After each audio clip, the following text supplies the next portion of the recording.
Okey, continue bab 3. Ini video yang ke-30. Okey, ini tadi formula sebab apa? Dia melibatkan apa yang kita measure adalah line voltage dan line current. Okey, ya kalau kita tengok ini apa wattmeter. Kalau wattmeter sebenar dia terus akan indicate the value of the power. Tadi saya cakap tu bila dah dapat value current, line current and line voltage, kita boleh secara formula pun kita boleh formula dia cert 3 VL IL cos theta. Okey, cos theta power factor. Ini kita buat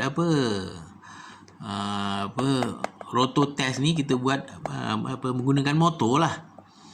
Normally power factor tu biasanya pada motor dekat body dia ada tulis power factor. Dekat body dia ada nameplate, dekat situ macam-macam dia ada tulis voltage, current dan power factor dan lain-lain lagi lah bilangan the number of pole.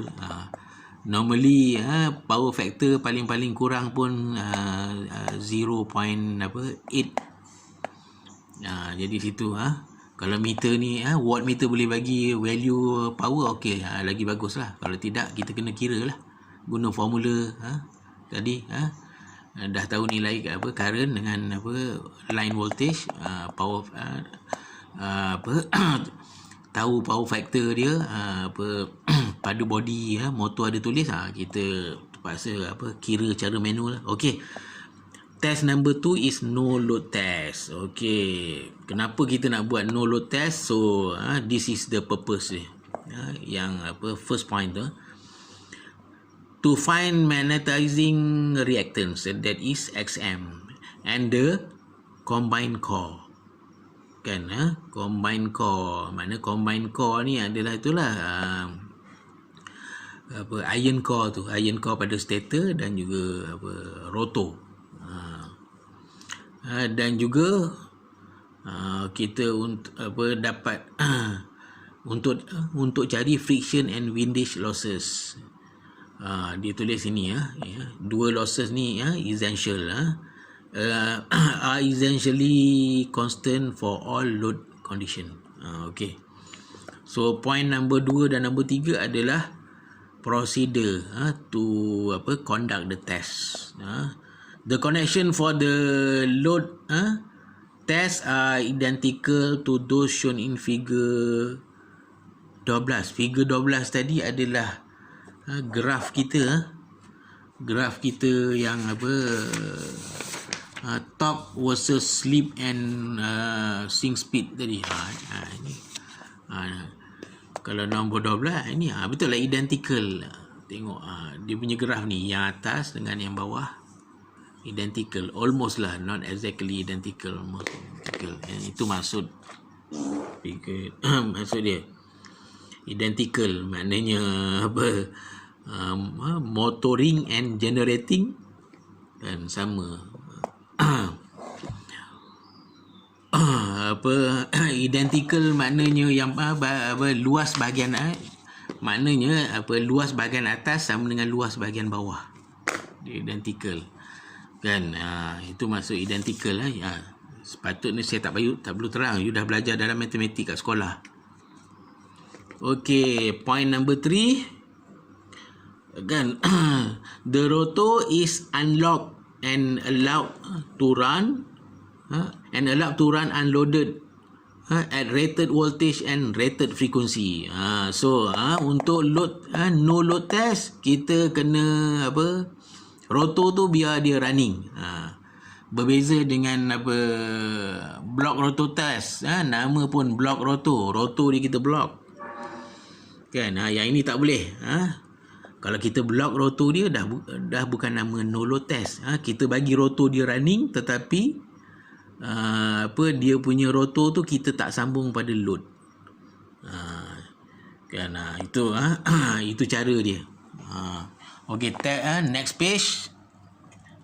Test yang ketiga adalah DC test. Apa itu DC test? Kan nanti kita go through.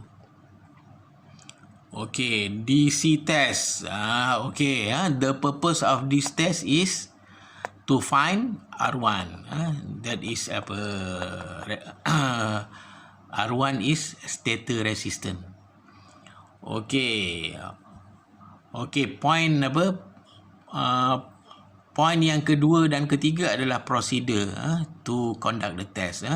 Accomplished by connecting any two stator leads to a variable voltage DC supply ataupun source as shown in figure ni 14. Figure 14 ni show how to conduct the test.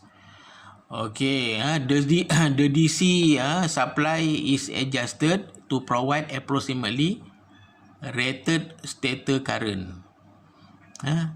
And the resistance between the stator lead is determined from voltmeter and ammeter reading.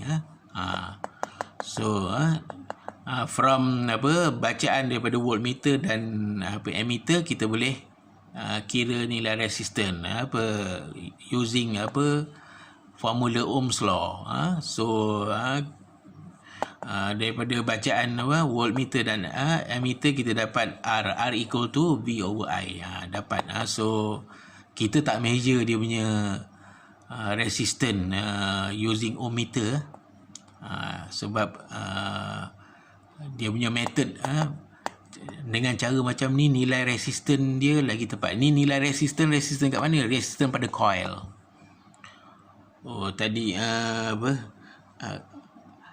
masa no load test tadi saya lupa cakap rated voltage dan rated frekuensi ini adalah supply voltage dan supply frekuensi ini masa no load test ya. DC supply ni kita kena adjust tujuan dia to provide approximately rated stator current and the resistance. Maknanya kita kan berapa current yang yang dibenarkan masuk dalam coil motor tu. Jadi kita kena adjust lah dia punya voltage. Adjust, kita nakkan current dia berapa. Kalau terlebih nanti bahaya pada coil. Bila current tinggi, coil tu cepat panas. Kalau panasnya lama sangat melampau kan motor boleh trip ataupun yang lebih teruk lagi coil tu akan putus. Tapi ni kita conduct test ni tak lama. Kalau kita tengok diagram ni DC supply ni kita adjust, maknanya kita adjust dia punya voltage. Lepas tu daripada positif terminal DC supply kita sambung kepada positif terminal ammeter, negatif terminal ammeter kita sambung kepada terminal 1 motor. Kan itu that's how how to measure the current flow through the motor. Untuk DC test lah. Sebab DC untuk DC kita test kita ambil 2 piece saja. 2 piece maknanya ni terminal 1 pasar 1, terminal 2 pasar yang kedua. To measure the voltage to measure the voltage for ni DC supply ni kita ambil terminal 1 dan terminal 2. Kita measure lah. Sebab ini dekat atas dia adalah terminal positif, so positif voltmeter sambung dekat T1 and negatif negatif terminal supply ni dia sambung ke T2, that's why negatif voltmeter sambung ke terminal T2 and then kita ambil lah. Tapi kita kena adjust lah. Bila kita adjust kita tengok nilai current dia. Sebab dia ada bila nak buat test ni pun dia ada manual dia. Kita tak boleh pakai time. Tengok manual, berapa maksimum current yang dibolehkan. Maksimum DC current yang dibolehkan. Kita try yang maksimum, voltage dia berapa. Kita try yang minimum, voltage dia berapa. Kita try tengah-tengah. Antara minimum dengan maksimum tu kita tengah-tengah kan. Okey, berapa nilai voltage. Lepas tu kita carilah nilai resistance dia. Jadi kita dapatlah kalau voltage dia maksimum, current dia berapa, resistance dia berapa. Kalau voltage dia minimum, current dia berapa, resistance dia berapa. Okey, kita stop dulu. Nanti kita sambung video yang ke-31 lepas ni.